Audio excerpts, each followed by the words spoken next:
Aujourd'hui, alors que certains évoquent la fin de l'abondance, un certain nombre d'autres espèrent avant tout la fin de l'indécence. Des hommes, des femmes et des enfants qui réclament juste le droit de vivre dignement. Au Secours catholique, nous sommes chaque jour à leur côté et parmi les 938 600 personnes que nos bénévoles ont accueillies en 2021, cet appel à la dignité résonnait plus fort que jamais. Bien trop souvent, nous sommes sourds à ces appels. 60% des ménages que nous accueillons demandent avant tout qu'on les écoute.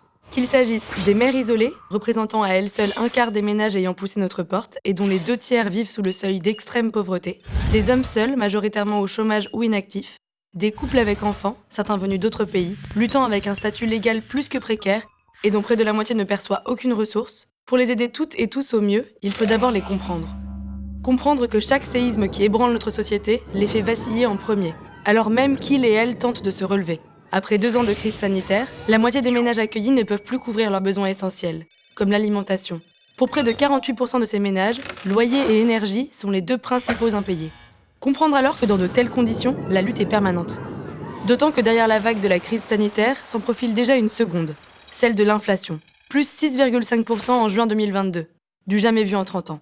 Côté denrées alimentaires, elle pourrait atteindre 12% d'ici fin 2022. Et une autre vague l'accompagne, la crise énergétique.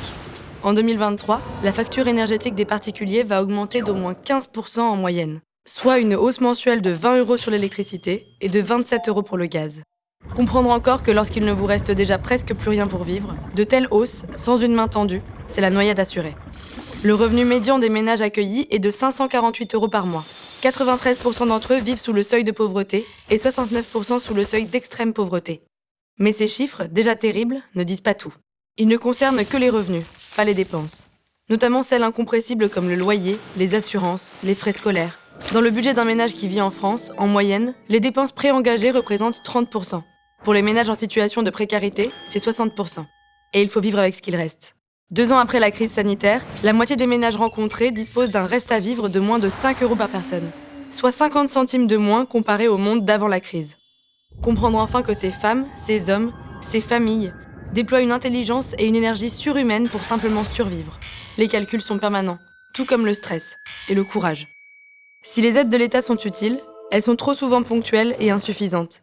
En juillet 2022, les minima sociaux ont été revalorisés de 4%. Avec une inflation à 6,5%, cela signe un appauvrissement des allocataires. Alors que ces crises frappent toute la société, il est essentiel de bâtir enfin une solidarité qui puisse s'ancrer réellement dans le long terme. Car c'est cette entraide indéfectible qui nous protégera toutes et tous. Nous pouvons faire autrement.